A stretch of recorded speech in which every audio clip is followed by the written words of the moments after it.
자, 그래서 계산 문제 하나가 들어가 있습니다.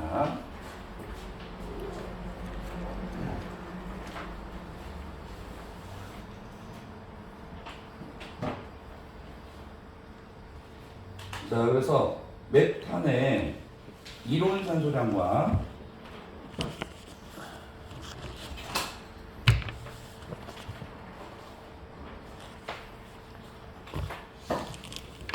자, 이론 공기량을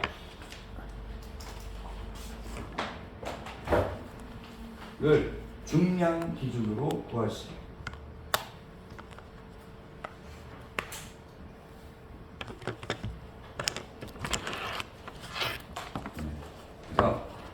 계산 한번 풀어봤었죠. 이론 산소량 그리고 이론 공기량 중량 기준으로 구하는 문제입니다.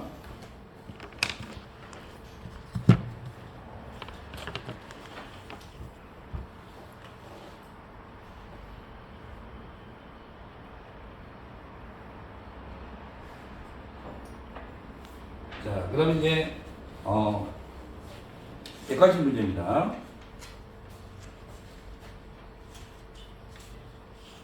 자, 공기비와 자, 관련된 설명으로 틀린 거.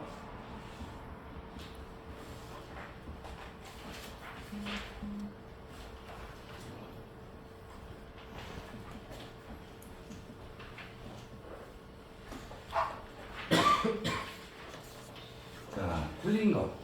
그래서 자, 내용들이 이제 나와 있고 틀린 것을 이제 구하는 문제입니다.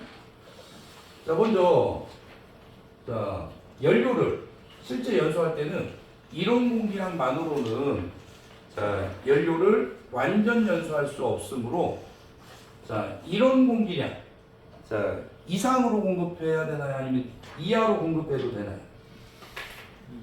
그죠? 이상으로 공급해야 되죠. 자, 근데 이하로 공급한다. 그러면 이거는 틀린 내용이죠. 자, 만약에 이제 이론 공기량보다 적다. 그러면 이제 완전히 이제 불완전 연소가 되는 거죠. 자, 또 두 번째는 자, 실제 공기량과 이론 공기량의 비 이거를 공기비라고 부른다. 그래서 이제 공기비의 개념에 대해서 내용이 들어가 있고요.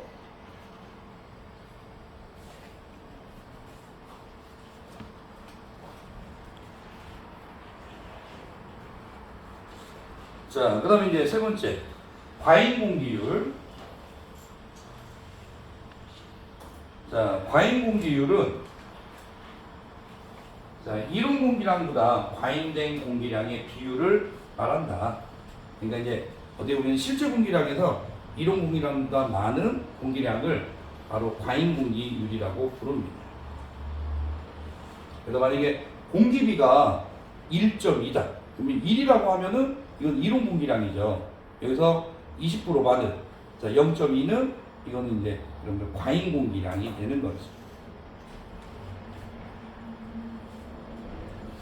자, 그 다음에 과잉 공기율.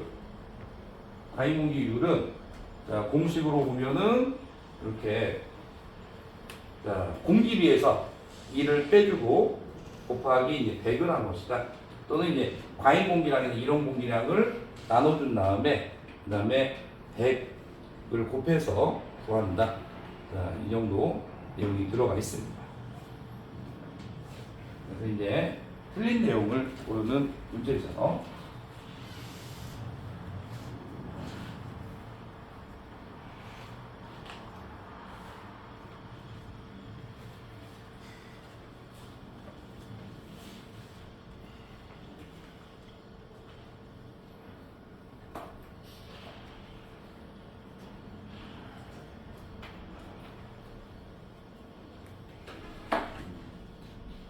그 정도 내용 한번 봐주시기 바랍니다.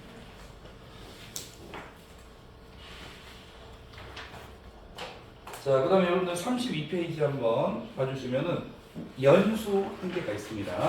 자, 이거는 이제 개념 정도 여러분들 한번 봐주시고, 자, 33페이지에 보면은 좀 중요한 내용이 있습니다. 이 부분 한번, 관심 있게 한번 보도록 하죠.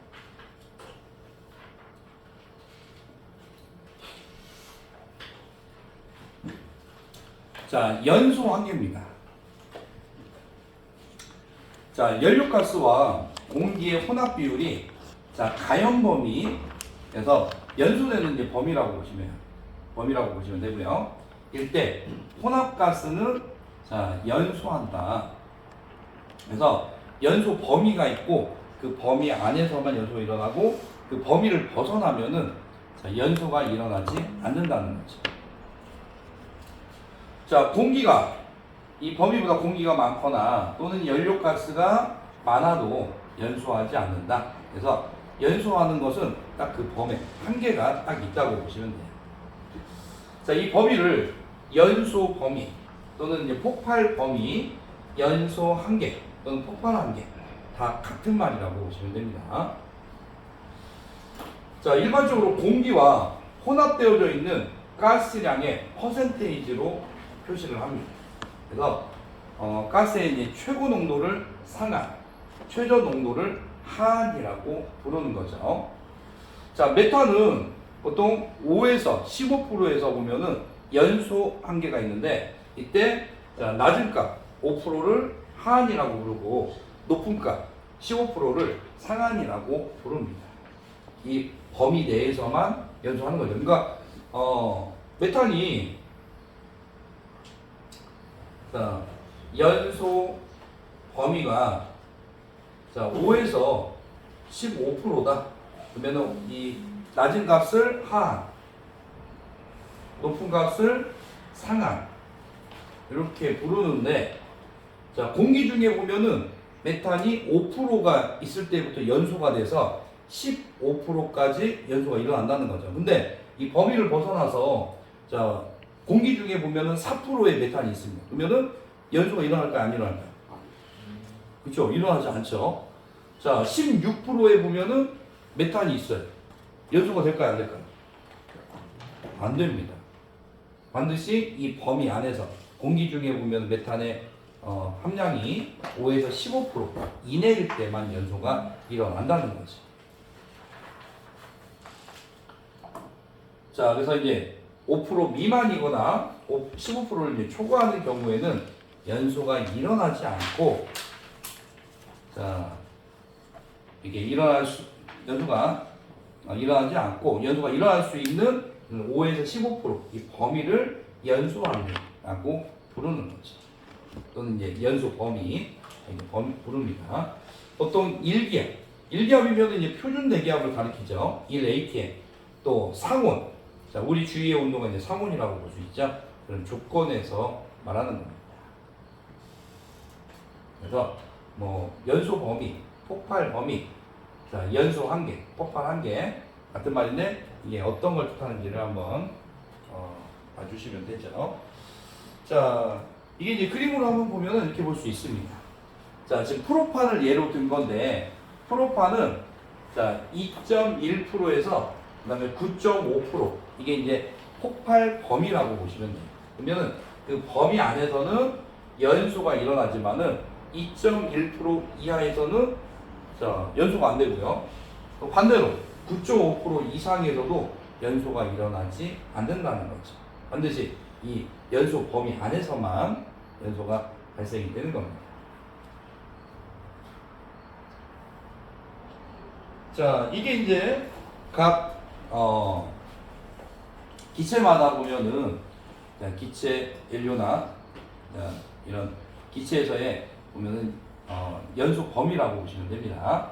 그래서 뭐 일산화탄소는 12.5에서 74%, 수소는 4에서 75%, 메탄은 5에서 15, 에탄은 3에서 12.5, 프로판은 2.1에서 9.5, 부탄은 1.8에서 8.4. 자, 그리고 아세틸렌 2.5에서 81%, 자, 에틸렌은 3.1에서 32%.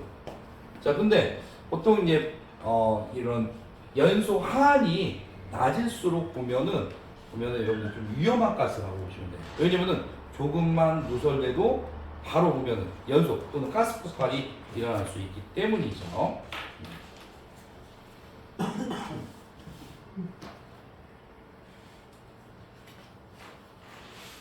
자, 그러면 아까 표에서 본 것처럼 아세틸렌, 수소를 한번 좀 볼게요. 이 아세틸렌과 수소는 자, 연소 범위가 넓습니다.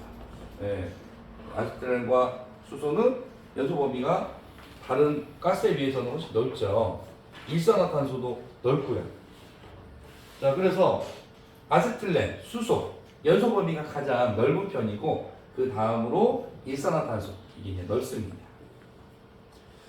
자, 메탄 또는 프로판과 부탄, 또 아세틸렌 그리고 수소 이런 것들은 자, 여러분들 폭발 범위에서 하한이 낮죠. 그러니까 위험성이 상대적으로 크다는 것은 보면 조금만 누설돼도 가스 폭발이나 이런 위험성이 있다는 겁니다. 자, 혼합가스의 연소 범위. 자, 이거를 나타낸 공식은 자, 누구의 공식이라고 했죠? 그죠? 르사슬리 여기서 나오는 겁니다. 그래서 혼합가스에 보면 여러분들 연소 범위인데 여기서 뭐 하한이라든지 상한 이런 값은 이제 구하는 공식 누구의 공식인가 하면은 르사틀리의 공식입니다. 그래서 이것도 이제 문제로서 한번 나온 적이 있습니다. 그래서 잘 한번 봐주시기 바랍니다. 자, 그러면은 이걸 가지고 또 계산으로 한번 풀어볼 겁니다. 그래서 예제를 문제를 하나 좀 만들었어요. 네.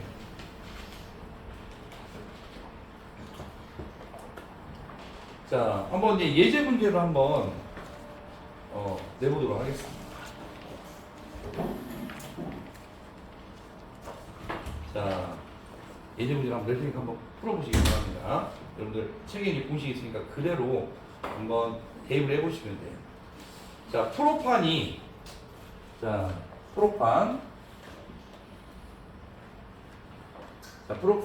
20%가 있습니다. 그리고 나머지는 보면은 메탄이 80%고요.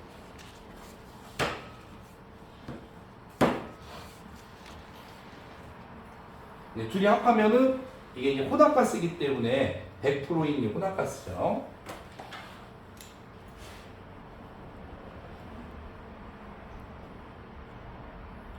이 혼합가스의 프로판과 메탄이 각각 20%, 80% 섞여 있다는 겁니다.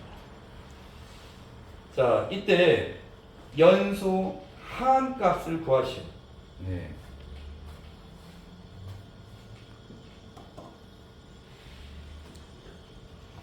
연소 하한은 얼마인가? 자, 근데 연소 하한에서 자, 보면은 프로판을 한번 볼게요.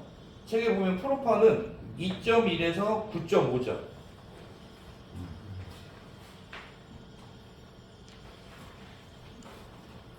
자, 폭발 범위.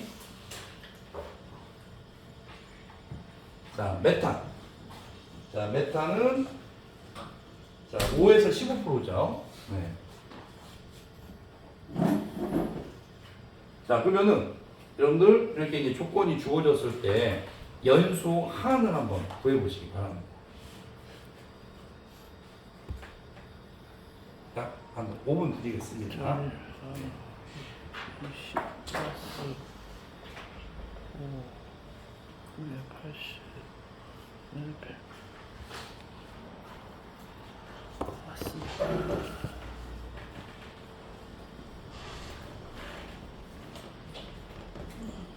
그래서 이거는 실제 외국평가에서도 이제 나왔던 부분이기 때문에 한번 풀어보시기 바랍니다.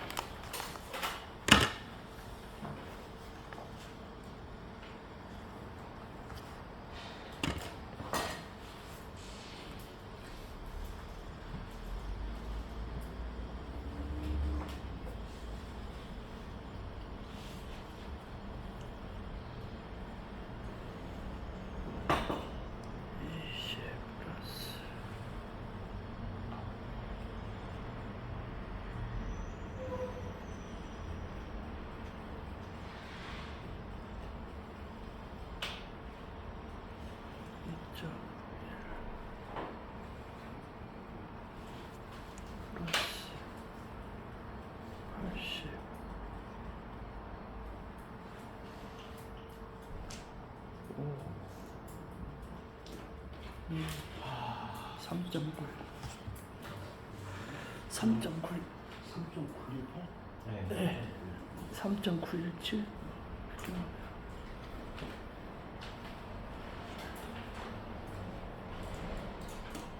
3.91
3.917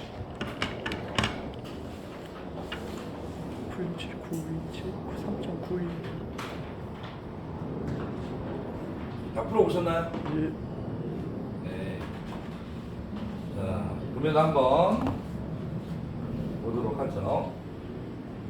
근데 이제 이것도 저는 이제 문제 정리할 때 한번 풀어보긴 했어요.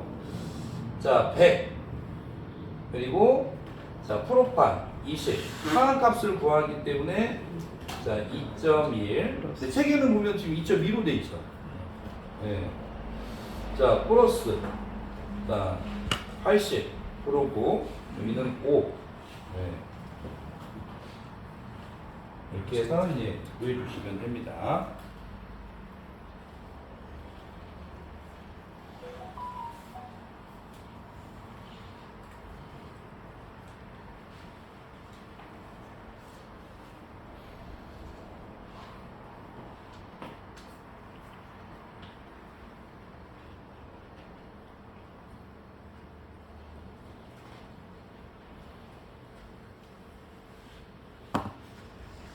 그러면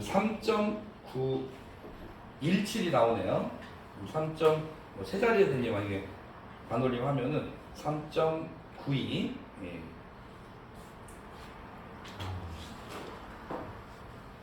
정도가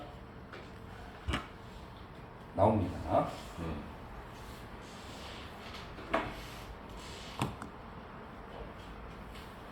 자, 그래서 이 부분은 만약에 상한값을 만약에 구하라고 했어요. 그러면은 이번엔 어떻게 할까요?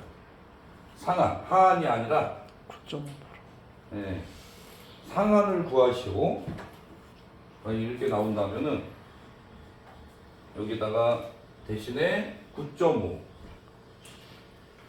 15 그죠? 여기는 15에서 계산해 주시면 되죠.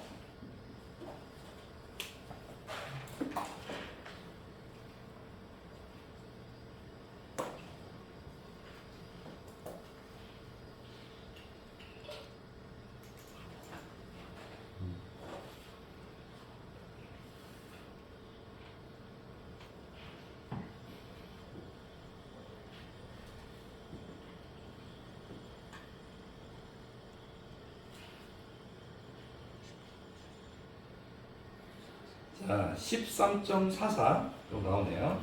네.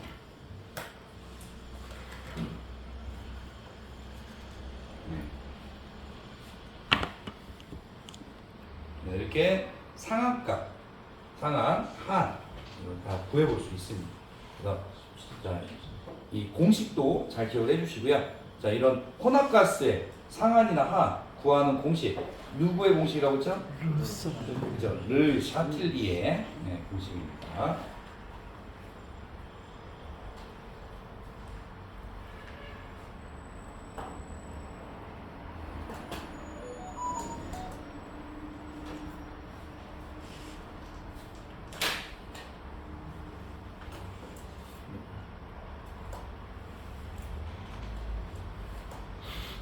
자, 그러면 이제 내용 한번 또 이어서 한번 보죠. 자, 연소 범위에 미치는 자, 온도의 영향은 일반적으로 온도가 상승하면은 자, 반응 속도가 빨라집니다. 그래서 여러분들 자, 연소실도 고온을 유지하면은 연소가 잘 되죠. 그래서 연소의 반응 속도가 빨라지면은 연소가 더 훨씬 잘 이루어진다는 겁니다. 자, 열의 발생 속도가 커져서 하한계는 낮아지고 그리고 상한계는 높아져서 자, 연소 범위가 넓어진다. 네, 그래서 온도가 보면은 자, 이 연소 범위에 미치는 영향입니다. 그래서 온도가 상승할수록 보면은 하한은 낮아지고 상한은 자, 높아져서 더 연소가 더 넓게 이루어진다는 거죠. 자, 그리고 이제 지금 풀어본 문제 있죠. 이거는 이제 계산 문제로 또 출제를 요청을 이제 출제를 했습니다. 이 부분 잘 봐주시기 바랍니다.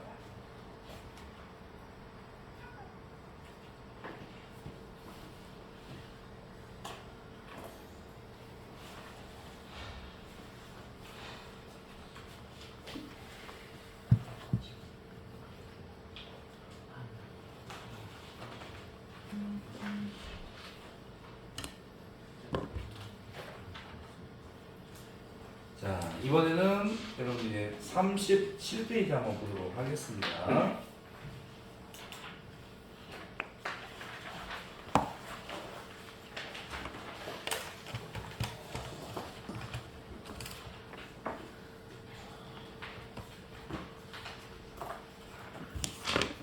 자, 37페이지.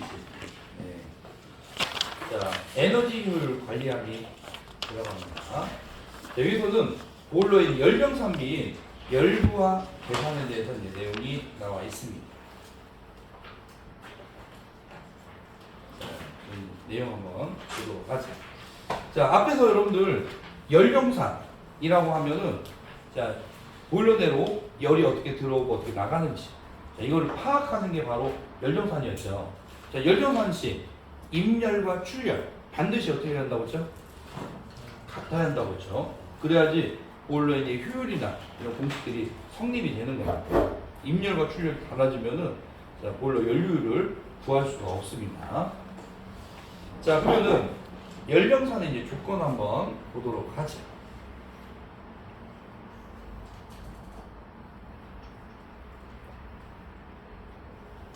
자, 이거는 객관식 문제로 문제를 좀 냈습니다.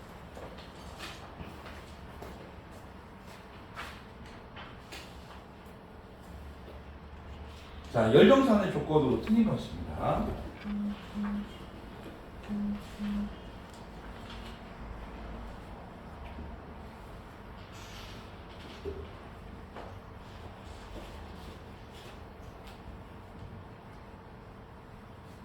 자, 열병산의 조건으로 틀린 거. 자, 열병산의 조건. 한번 보죠. 자, 보일러의 열병산은 원칙적으로 정격 부하 이상에서 정상 상태로 적어도 2시간 이상의 운전 결과를 따라야 된다. 네. 그래서 정격 부하라고 하면은 정상적인 보면은 자, 짐기를 이제 생산할 때 자, 이런 상태에서 2시간의 운전 결과로 보면은 열병산을 구한다는 거죠. 자, 근데 이제 여기서 내용을 살짝 바꿨어요. 그래서 적어도 최소한 2시간 이상인데 아니 1시간 하면은 이건 틀린 내용이죠.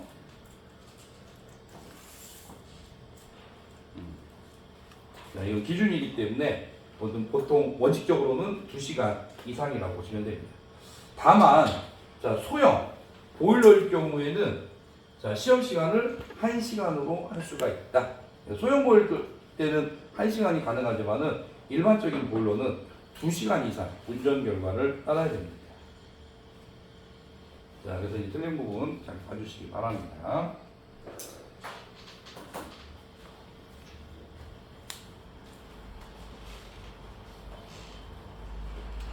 자, 두 번째.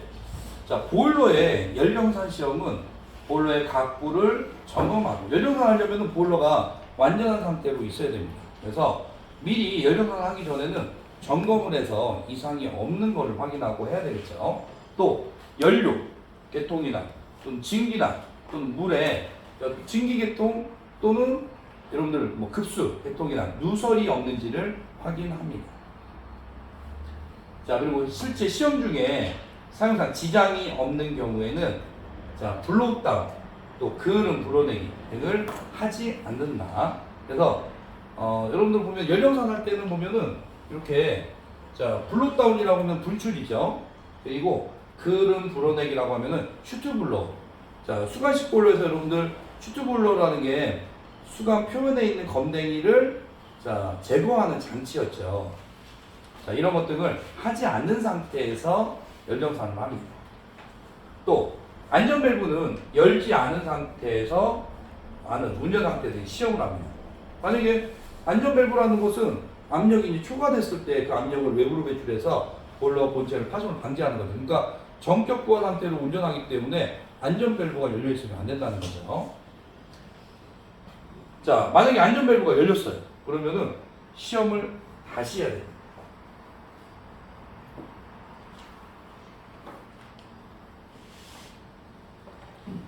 자, 그 다음에 이제 세 번째. 네. 그리고 지문은, 이 지문은 좀 들어갔습니다. 자, 두 번째 지문이고요. 자, 안전밸브는 열지 않은 운전 상태에서 시험하고, 열렸을 때는 다시 시험한다. 네. 자, 그 내용 주의적으로 한번 봐주시기 바랍니다.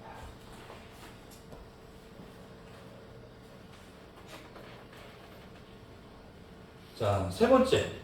자, 열정산 시험 시, 자, 연료 단위량. 네.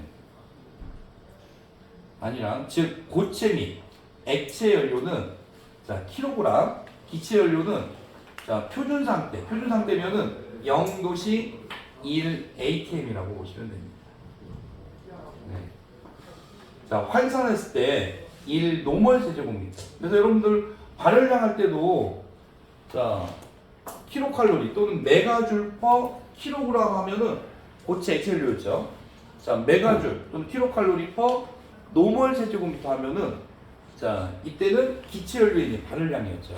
그래서 고체나 액체는 자, 이런 킬로그램 질량으로 하고 그다음에 기체 연료 같은 경우에는 이렇게 노멀 세제곱미터에서 최적으로 나타냅니다. 그래서 이제 N 노멀이라는 것은 이거는 0도씨 1 ATM을 가리키는 겁니다.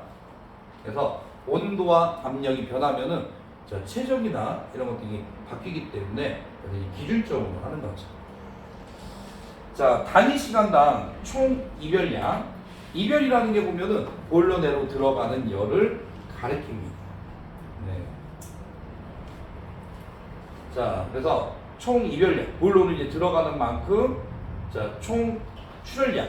자, 보일러 밖으로 나가는 열과 입열과 출열은 같아야겠죠. 네. 또 총 손실 열량. 자, 손실 열량을 구하면은 여러분들 보면은 유효열이 얼마인지 알 수 있고, 그래서 여러분들 입열에서 자, 손실 열량을 빼면은 유효율이 나오죠. 이 유효를 입열로 나눠주면은 보일러의 효율을 구할 수가 있는 거죠. 자, 그래서 이런 것들을 이제 파악을 하는 겁니다. 그래서 열정산 하는 경우에는 단위 명확하게 표시를 해줘야 되겠죠. 자, 그 다음에 이제 혼소 보일러가 있습니다. 자, 혼소 보일러 또 폐열 보일러 같은 경우에는 단위 시간당 총 이별량에 대해서 실시한다. 자, 혼소 보일러는 2개 이상의 자, 연료를 사용하는 겁니다. 그래서 만약에 이제 뭐 미분탄과 가스라든지 중유와 자, 가스, 미분탄 등 같은 연소장치에서 연소시키는 방식이 이제 보일러로서 한 종류의 연료를 연소시키는 보일러는 전소 보일러라고 하고, 자, 전소 보일러는 연료를 하나만 쓰는 겁니다. 근데 2개 이상의 이제 연료를 사용하면은 이거는 이제 혼소 보일러라고 부르는 거죠. 그래서 사용하는 연료 보면은 종류가 늘어나면은 혼소, 하나 연료면은 자 여기 전소 보일러라고 보시면 돼요. 자, 이게 보일러 나누는 기준입니다. 자, 폐열 보일러. 보일러 이외에 여러 가지 기기에서 나오는 폐가스. 폐가스가 여러분들 뭐 배기가스처럼 버려지는 열이죠. 이런 것 등을 이용해서 자, 예열 엔진을 이용하는 보일러라고 보시면 됩니다. 그래서 뭐 디젤 엔진이나 가스 터빈 자 이런 데서 배기가스 이런 것들을 이용해서 자 이런 것들을 이용하기 때문에 일반적으로 뭐 배기 보일러, 배기가스 보일러 이렇게 칭하기도 하는 거죠. 한마디로 보면은 보일러에서 보면은 버려지는 열, 배기가스 이런 것들을 이용하는 보일러입니다. 그럼 뭐 개념 정도 한번 해주시면 됩니다.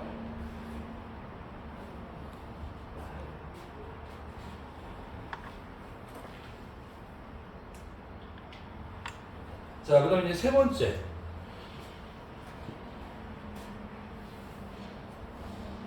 자, 발열량은 원칙적으로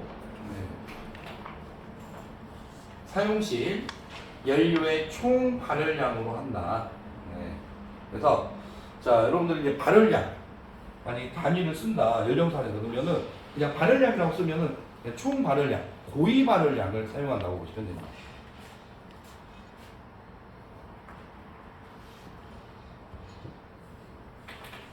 그래서 자, 만약 연령선에서 발열량이라고 표기를 하면은 이거는 이제 고위 발열량을 뜻하고요. 또는 이제 총 발열량을 뜻하죠. 자, 근데 만약에 저위 발열량을 쓰고 싶어요. 그래서 저위 발열량이 진 발열량이죠. 자, 만약에 저위 발열량을 쓰고 싶으면은 자, 기준 발열량이라고 따로 명기를 해야 됩니다. 그래서 그냥 발열량 쓰면은 고위 발열량, 기준 발열량이라고 쓰면은 이거는 저위 발열량이 되는 거죠. 이렇게 고위 발열량과 저위 발열량을 구분하고 있습니다. 근데 이제 일반적으로 보면은 연령선에서 발열량 하면은 고위 또는 총 발열량. 만약에 이제 저위 발열량 쓰고 싶으면은 진 발열량 쓰고 싶으면 뭐라고 명기한다고 했죠? 그죠? 기준을 붙여서 발열량 기준을 붙이면은 이게 바로 저위 발열량, 진 발열량입니다. 자, 근데 이제 여러분들 고위 발열량과 저위 발열량 이거 여러분들 차이점을 구분해 쓰는 문제로 나온다고 했죠. 자, 고위 발열량 무엇을 포함한 발열량이죠? 그죠? 증발 잡열, 잡열을 포함한 발열량. 저위 발열량은 잡열을 그죠? 제외한 발열량이라고 볼 수가 있죠.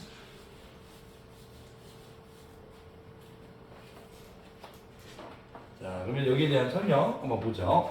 간단하게 여러분들이 이제 그 정의를 쓴다면 그렇게 쓸 수가 있고 내용을 한번 보겠습니다. 자, 고위 발열량 연료가 완전 연소한 후, 자 연소했을 때 열량이라고 보시면 되고요.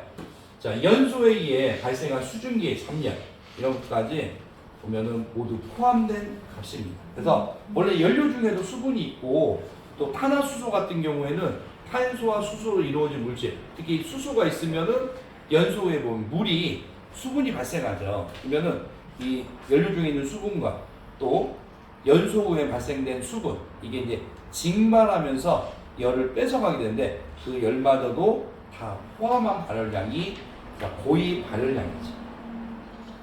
자, 산화수소류의 기체연료, 탄소와 수소로 이루어진 기체연료죠. 연소 시 산소와 결합하게 되면은 자 연소가스를 이제 배출하는데 여기에 수증기가 이제 포함되어 있습니다.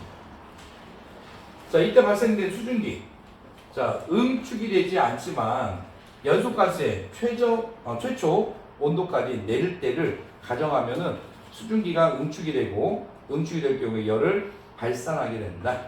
그래서 이 수증기가 열을 갖고 있고 또 수증기가 만약에 증기에서 액체가 되면 기체에서 액체가 되면은 자 다시 열을 발산하죠. 그것까지 다 포함하면은 이게 바로 총 발열량, 고위 발열량이라는 거죠.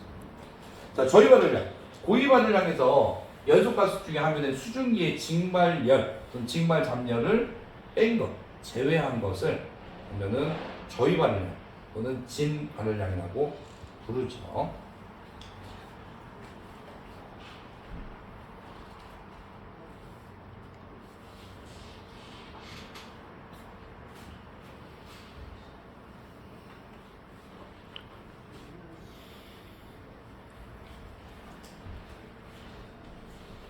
자, 그 다음에 이제 6번.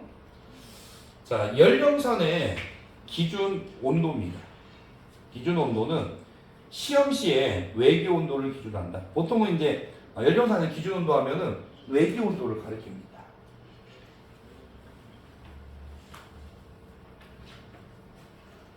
외기 온도. 이게 기준이라고 보시면 돼요. 네. 자, 만약에 필요에 따라서는 뭐 주위 온도 또는 자, 아비송풍이 출구. 그래서 아비송풍이 이제 출구라고 하면은 보일러로 들어가는 공기죠. 자, 그래서 그 공기 온도로 할 수도 있습니다. 하지만은 기본적으로 외기 온도. 그래서 외기 온도를 기준으로 한다는 거죠. 그래서 열정산의 이제 어떤 조건, 기준에 대한 내용들입니다.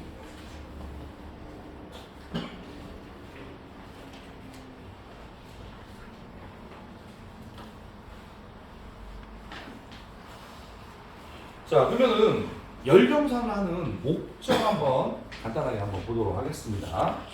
자, 열정산을 하는 목적입니다. 자, 열의 분포 상태. 자, 그러면은 열이 보일러 내로 어떻게 들어오고 어떻게 나가는지 자, 이런 상태를 확인할 수가 있습니다. 또 열 손실을 파악합니다. 그래서 손실열이 어떤 것들이 있는지 이런 것들을 파악할 수가 있어요. 가령 배기가스에 의한 손실열, 또 여러분들 손실열 중에 보면은 미연탄소분에 의한 손실열, 불완전 연소에 의한 손실열, 또는 노벽의 방산에 의한 손실열 등등이 있죠. 근데 대부분은 배기가스에 의한 손실열들이 대부분입니다. 그러면은 손실열을 파악을 하면은 이 손실열을 줄일수록 보면 보일러 유열이 증가하고 보일러 효율은 높아지는 거죠. 자, 열설비 성능을 파악할 수가 있습니다. 그러면은 자, 보일러대로 들어가는 임열을 알고 또 유열이 어느 정도 되는지 알면은 자, 유열을 임열로 나눠주면 이게 뭐가 되는 거죠? 보일러의 그죠, 효율이 되는 거죠.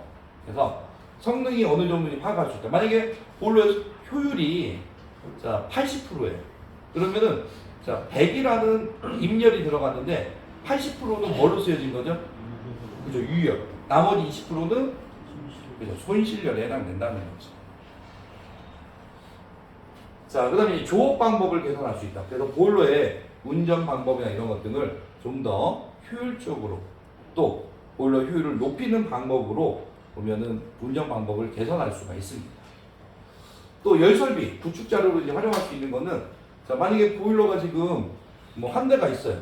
근데 지금 새로 또 2호기에서 이제 보일러를 설치해. 그러면은 지금 1호기를 운전하면서 축적됐던 그런 열정산 자료나 이런 것들을 활용해서 또 두 번째 보일러를 설치할 때는 좀 더 효율적으로 운영할 수 있는 이런 구축 자료로 활용할 수가 있는 거죠.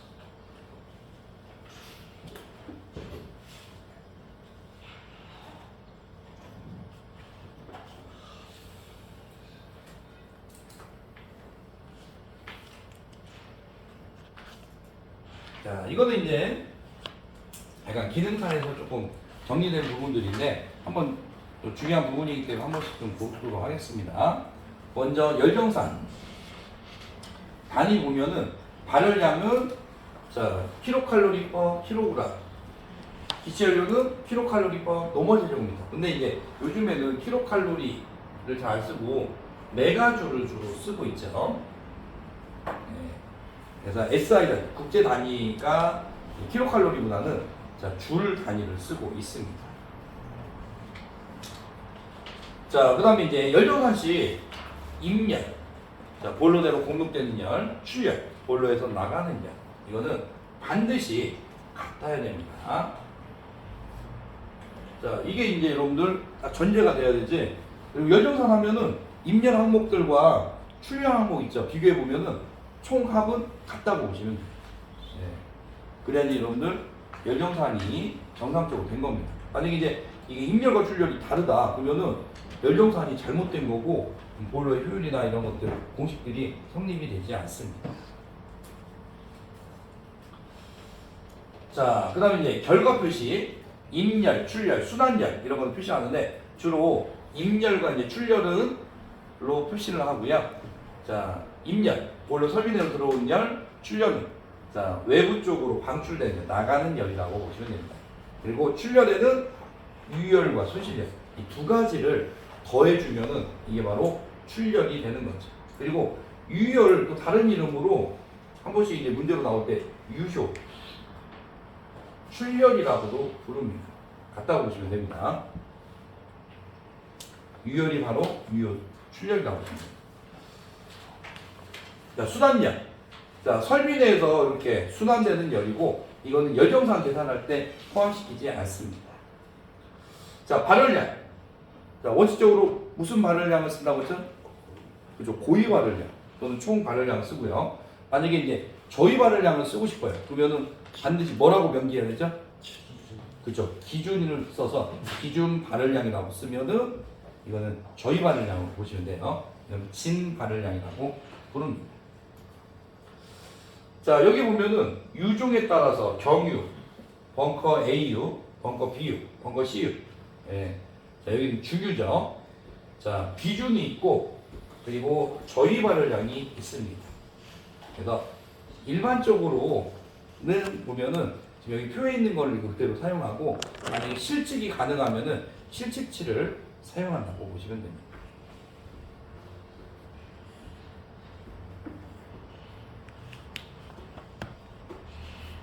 자, 그 다음에 이제 열정산소 기준 한번 또 이어서 한번 보죠. 자, 기준 온도. 자, 기준 온도는 무슨 온도로 한다고 했죠? 그죠? 외기 온도. 예. 외기 온도를 기준으로 합니다. 자, 시험 부하. 자, 전격 부하 상태에서 측정을 합니다. 예. 그래서 아까 2시간 이상의 이제 운전 결과를 따른다고 했죠. 자, 시험 보일러. 열정산을 시험하는 보일러 같은 경우에는 자, 다른 보일러와 무관한 상태. 그러니까 한마디로 다른 보일러와 연결되어 있으면 안 되고 따로 독립적으로 있는 상태에서 이런 열정산을 해야 됩니다. 자, 정상조 2시간 이상의 운전 경험을 따른다. 그래서 아까 여러분들 전격 상태에서 전격보안 상태에서 2시간 이상의 운전 경험을 따르죠. 근데 만약에 이제 소형이다. 그러면은 1시간 할 수도 있다고 했죠. 자, 성능 시험은 가동 후에 바로 하는 게 아니라 가동하고 1시간에서 한 2시간 정도 그러면은 정상적인 부하가 될 때까지 기다렸다가 자, 측정을 합니다. 측정 시간은 적어도 1시간 이상을 하고 자, 그리고 측정 간격은 10분 간격으로 합니다. 자, 유종별 비중이나 발열량은 자, 아까 다음에 따르라는 게 보면은 아까 앞에 이 부분 있죠. 표에 있는 내용을 따르고 만약에 실측이 가능하다 그러면 실측 값을 따릅니다. 네. 자, 징계인이 건도 이거는 조금 여러분 관심 있게 봐주시기 바랍니다. 건도라고 하면은 건조도라고 보시면 돼요. 자, 건조도는 자, 여기 강철제 보일러는 얼마죠? 0.98 주철제 보일러는 0.97 아니 퍼센테이지로 하면은 진기 건도가 강철제는 98% 주철제는 97%라고 보시면 됩니다. 자, 측정 시 압력 변동은 플러스 마이너스 6% 이내로 유지한다. 이게 뭐냐면은 압력 변동이 거의 보면은 일정하게 유지가 돼야지 압력 변동이 막 크게 높아지거나 낮아지거나 그러면 안 된다는 거죠. 자, 진기 발생량의 변동 이것도 자, 10% 이내로 하는 게 좋습니다. 자, 그리고 이제 열정산이 끝났어요. 그러면은 열정산 최초 측정할 때하고 최종 측정할 때하고 보면 수위 변동이 있으면 안 됩니다. 그래서 수위가 똑같아야 된다는 거죠. 자, 이런 사항들이 다 보면은 열정산의 기준에 해당되는 내용들입니다.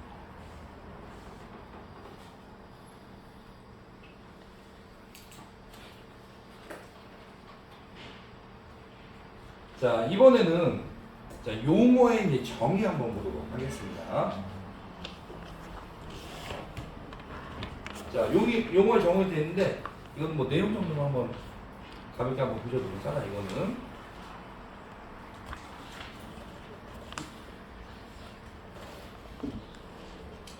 자, 건배기가스. 자, 그래서 뭐 건습 또는 뭐 배기가스라고 되어 있는데, 자, 건가스. 자, 근데 이제 여기 배기가스이기 때문에 연소 후에 보면은 자, 여러분들 연도 굴뚝으로 나가는 배기가스를 가리킵니다. 그래서 건가스란 수분이 포함된 가스인 습가스에 대응하는 것으로 수분이 포함되지 않은 상태의 가스를 말한다. 그래서 건조한 상태인 뭐 배기가스 또는 그와 반대되는 게 보면은 습기를 포함하고 있는 습배기가스 뭐 이런 것들이 있다는 거죠. 두 가지를 좀 구분해서도 볼 수 있다는 겁니다. 자, 건배기 손실입니다. 자, 이 건배기라는 것은 자, 연료, 생성물 중 수분을 제외한 자, 각종 연소가스를 가리킵니다. 그래서 건이기 때문에 이제 습기가 보면은 제외한 나머지 자, 연료 생성물이죠. 자, 이 가스의 최종 출구 온도가 보유하고 있는 총 열량과 자, 기준 공기 온도로 냉각되었을 경우 가지게 되는 열량과의 차이, 이거를 건배기 손실이라고 부른다는 거죠.